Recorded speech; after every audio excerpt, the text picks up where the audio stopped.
Hello and welcome back. Artist Jamari here with another Wild Roots art video.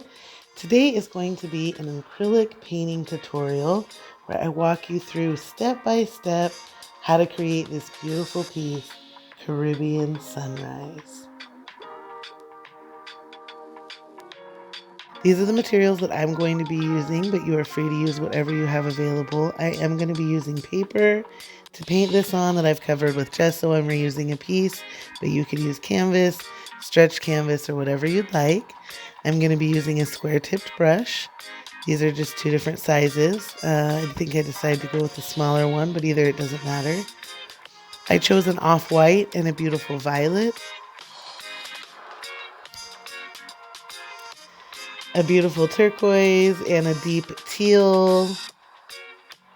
And lastly, a yellow and vermilion or bright red.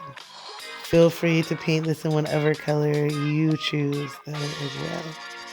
If you've seen any of my other videos, you know it is very important for me to smudge off before I start to create. As a Native American from North America, it is part of my cultural traditions. Give you a little bit of a virtual smudge as well. For me, my creative space is very sacred. And so I want to make sure that I treat it as such in a sacred way. I want to make sure that I keep it clean, I keep the energy right, and that it's conducive to creating beautiful pieces of art for other people to enjoy. You have to be mindful about some things sometimes, and this is just one of them for me. So let's get started.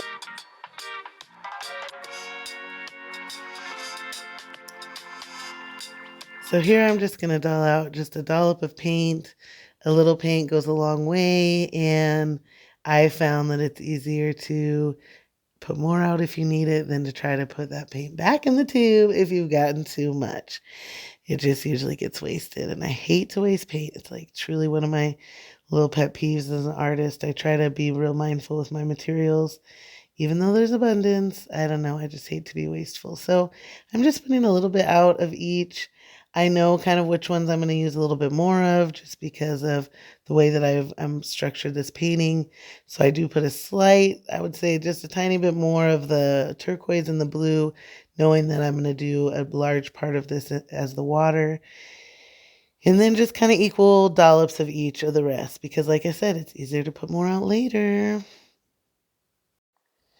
So now because I'm using this square tip brush, I want to create a really fine tip that I can kind of draw my horizon line with. So I move my brush back and forth in this stroking motion to get the bristles really compacted together and loaded up with paint. Here's kind of a closer, slower view of what I'm doing.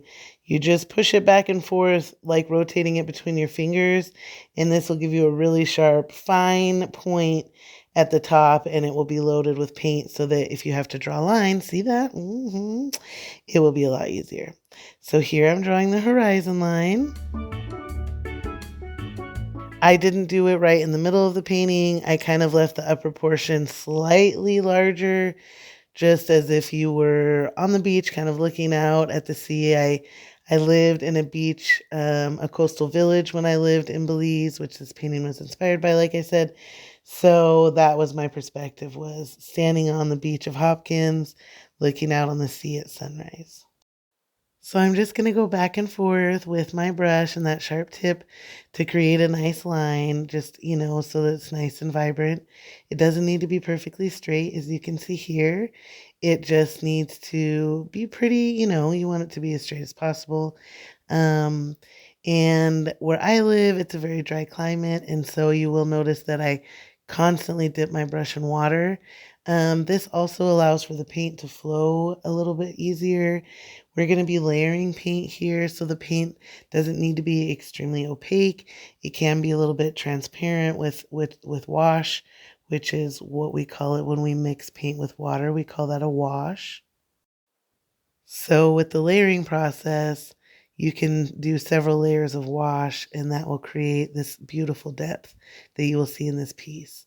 So I have turned my brush to the wider side, and I've created a little bit of a wash by mixing some water into that violet paint. I've gone in and filled the upper portion of this lower section, which will be water. And then I'm just adding some of these darker streaks through, turning my brush from the thinner side to the wider side as I go.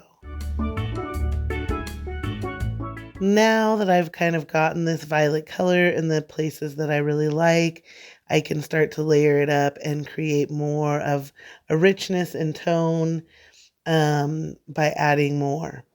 So here, without washing my brush, I'm going to dip right into my dark teal color. And then I'm just going to start to layer that right below the violet, kind of overlapping it in sections. And I will even mix a little bit of the violet in with that darker teal to get a cohesive color as I start to layer this up. So what I'm starting to create is depth with this painting. And a part of how we create depth is by doing different richness of tones, or the darker tones, in certain areas, and then it gets lighter as it comes forth. So that's the idea that I'm using with this water, looking out onto the sea. Even though if the sun was rising, it would create some highlights, it still would be darker as you looked out. The water would be darker in color. So at this point, I've covered that violet color with this darker teal, and I've mixed those two colors together. You can see it's more of a rich blue. And now I'm taking the teal color alone, and I'm starting to blend that in right under that dark teal and violet mix. Now the third color that I've dipped in is that turquoise, again without rinsing my brush. I'm just going into that beautiful turquoise color and layering that right under the teal. I'm going back and forth with my brush, loading it up, and I will start to mix in a little bit of the off-white so that it is getting lighter and lighter progressively as it gets to the bottom of the piece of paper or canvas or whatever you're using. And I'm going to be doing long strokes. You notice that my strokes are very long. I can make a joke about that, but because there might be kids watching, I won't. Um, for the adults, wink, wink. But you notice that, yes, I'm just kind of mixing that turquoise and that off-white together and then layering it up. It doesn't need to be perfectly mixed because the streaks and the different variants in color just makes it look honestly more realistic. So now I'm going to press all that paint that is built up in this brush because I haven't washed it until this point. And I'm going to take whatever is built up with that and just mix it with this off-white to create the very last layer, which will be, the very lightest layer. So mostly white, but mixed in with a little bit of color. So because I hadn't washed my brush through that process, I did have a lot of paint built up in the upper part of the bristles. And so just to press that out and mix it in with this little bit of off-white, we'll just keep it balanced. These are just little tricks that we do so we're not wasteful. You don't have to wash your brush always a million times. Sometimes these processes bring a cohesiveness to the painting because the colors are really mixed together and make them blend better and look better together. Okay, so now I've gotten that bottom part done. It is time to go ahead and wash that brush out because we're going to start the upper layer, which will be different color patterns. So you want to wash your brush out really well. If you do have a paper towel or a piece of cloth, dab it really well on there because that will let you know, especially a paper towel, if you've gotten all the paint out, especially with acrylic paint because it likes to just kind of lodge itself deeply in your bristles a lot of times. Here I'm just showing an up close of what this bottom water part looks like. And you can see it really has that depth with the dark to the light coloring. So what we're going to start with in the upper part, which will be our sunrise and our sky area, we're going to start with our lightest color first, which will be our bright yellow.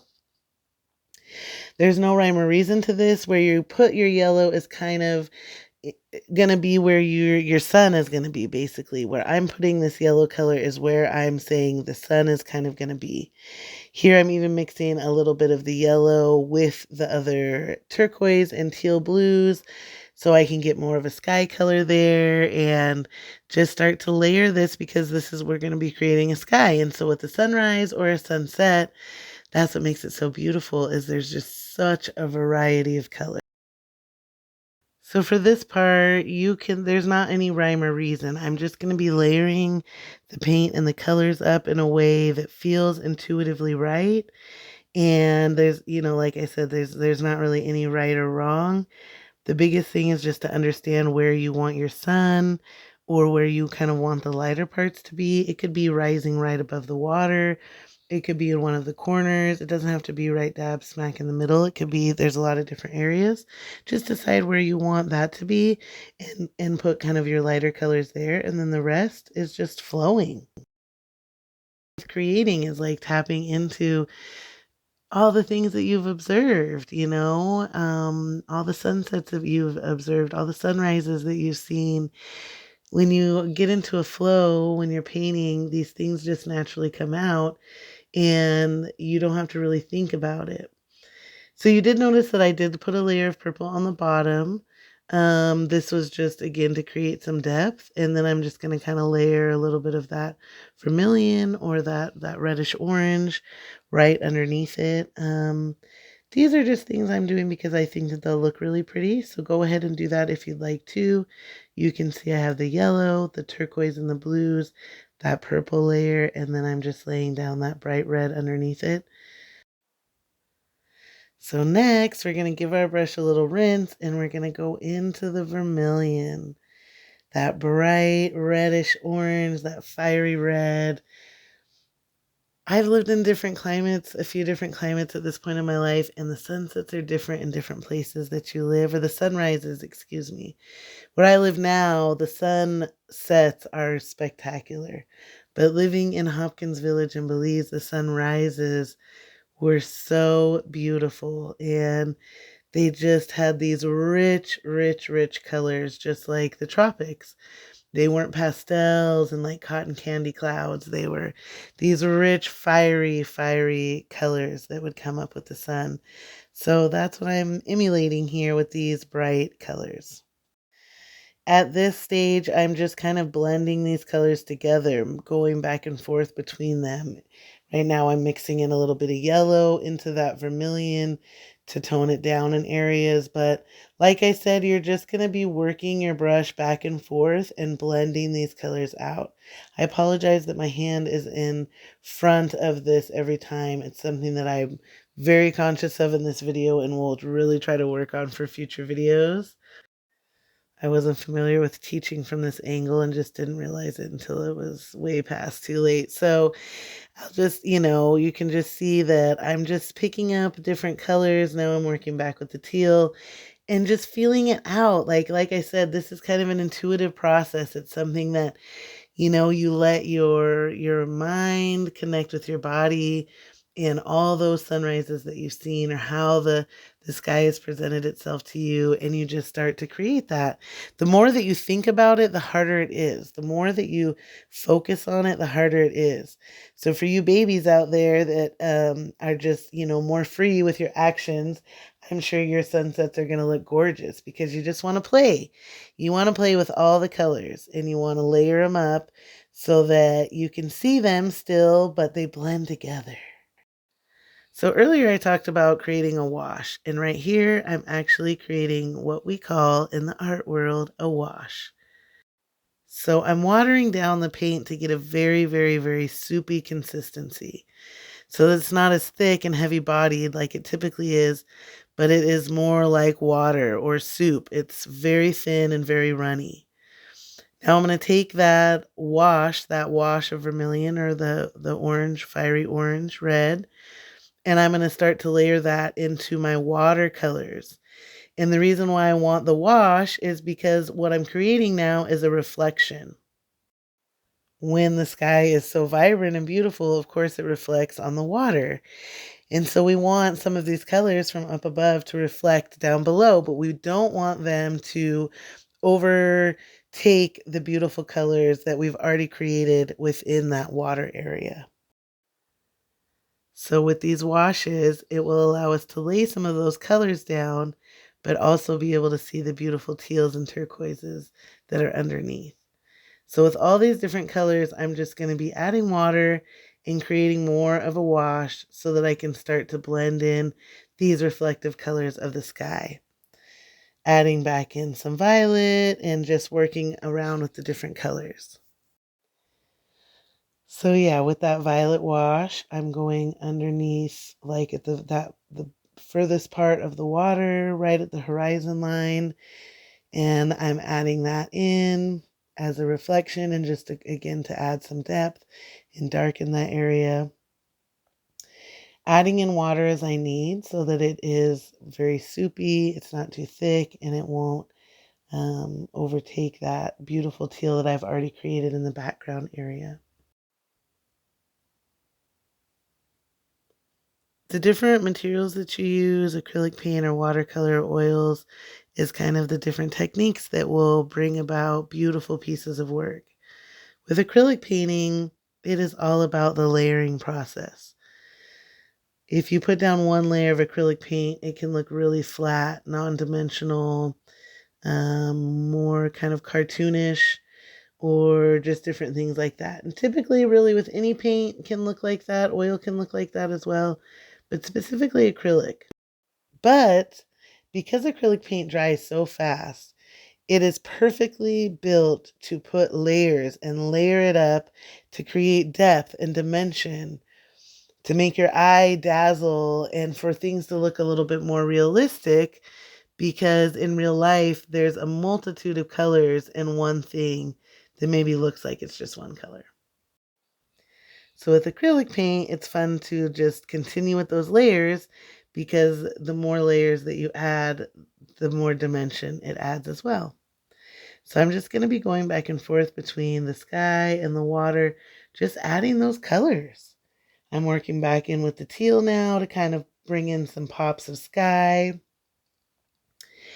And I'm just going to be going back and forth throughout all of them. I'm going to add in more yellow, and you just really want to work with that. You don't want to overwork your paint, but you do want to work it in so it blends really beautifully.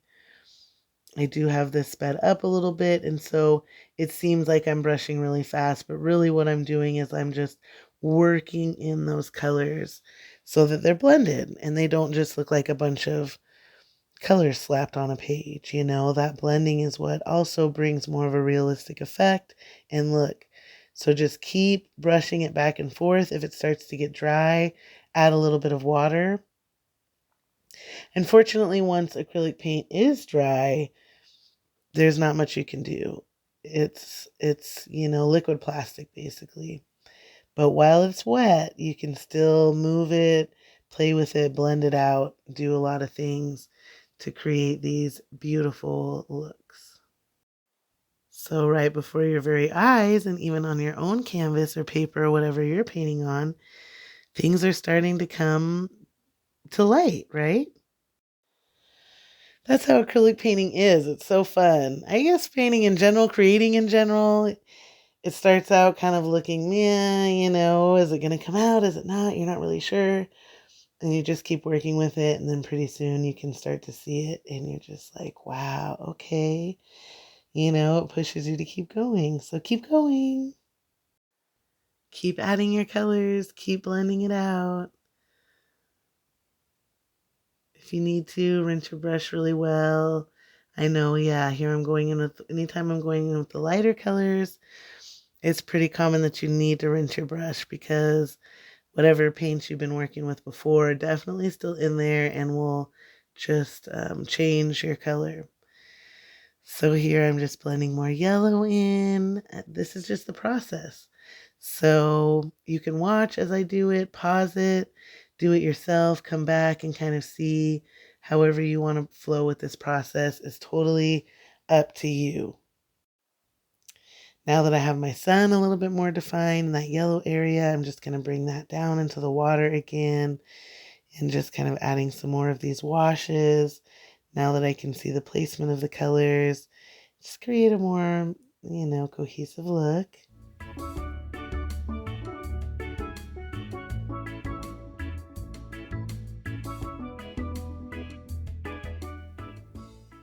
Then you're just going to keep working those colors in.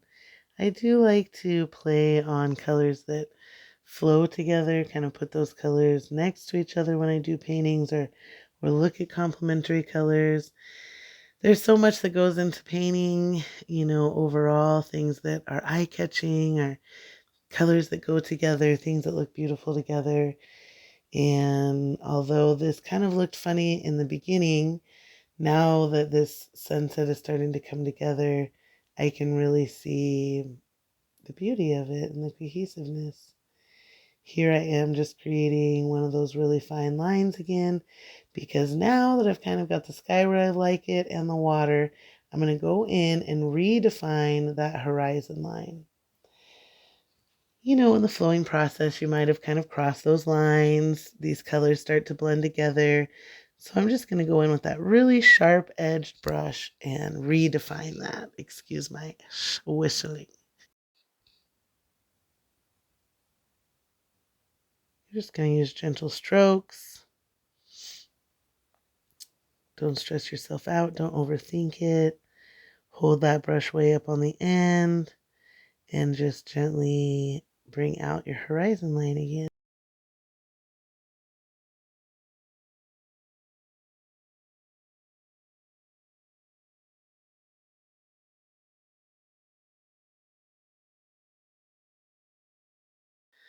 Now I'm going to take some water and mix it in with my off-white to create a wash.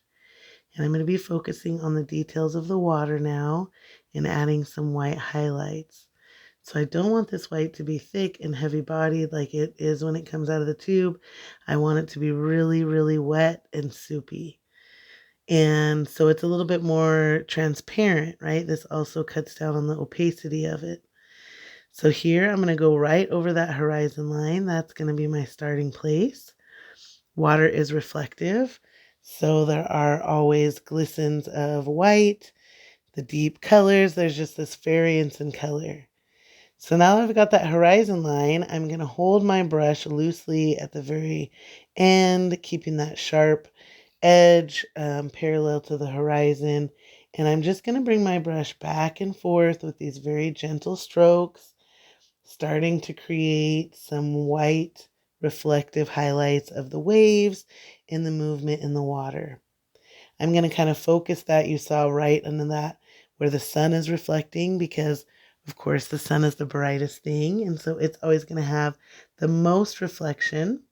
And then here I'm just pressing a little bit harder in certain areas to create some peaks and valleys of these waves as they're slowly rolling in early in the morning. I'm just very gently holding my brush. I'm not pressing it very hard at all. I'm just letting it flow, making sure my brush is very wet with that white wash, that off-white wash, adding more water if I need to, just to create a very, very, very transparent white. And anywhere where there's maybe a little bit, of open space, I'm just going to go in and fill those spaces in with a lighter wash now. Seeing how my natural flow of things have started to already create some of these waves on their own. And so I can just go in very gently and start to bring those out a little bit more.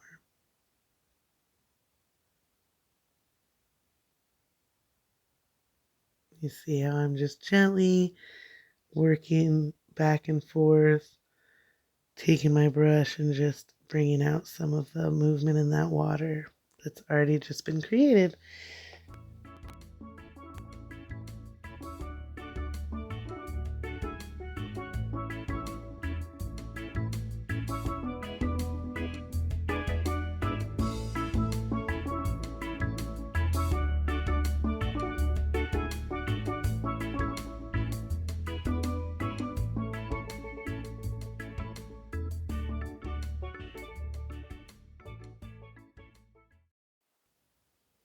So this will really be our last step. We're going to go in with this light turquoise color. We're going to again create a wash by adding our water. I like to, take that away from the glob of paint sometimes, just so I make sure that it is really watered down. And I'm just going to take that beautiful turquoise color, and I'm going to go right under or alongside some of that white, maybe even going over some of the white in certain places, just to add a little bit more depth to those waves and that movement in the water.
Ooh, doesn't that look good? So let's just smooth out any of that teal that we've added. And we're just gonna add maybe a little bit more, right? This is always the artist's problem. I am gonna pick up a little bit more of that whitewash and just add it to the very, very bottom. Just so it looks more like those nice, beautiful, crystal clear waves that roll in sometimes from the Caribbean Sea. It's one of the most beautiful places on earth. And this painting really does it justice. So just take that whitewash and work it in there at the bottom. Just kind of emulating how waves would move in and creating more of a lightness coming to the forefront. See that? Wow, doesn't that look beautiful? I hope yours looks spectacular as well. I hope it was easy to follow and you're feeling very satisfied with the process. Painting, like many things in life, is just a process. And the more that you do it, the better you will get. Make sure to sign your masterpiece. And this is my favorite part of all, the removal of the tape. Those crisp, clean lines. Oh, it just adds a touch that canvas, I don't know, that's part of why I love paper. Look at that rainbow and that texture up close, kind of from a different angle. You can just see those colors popping and blending together. So yes, I hope that yours looks equally as beautiful. I hope you're feeling good. Painting is just another thing that you have to continue to work at, build that muscle memory. So look out for more future painting tutorials definitely coming and other art tutorials. And until next time, wishing you peace and love.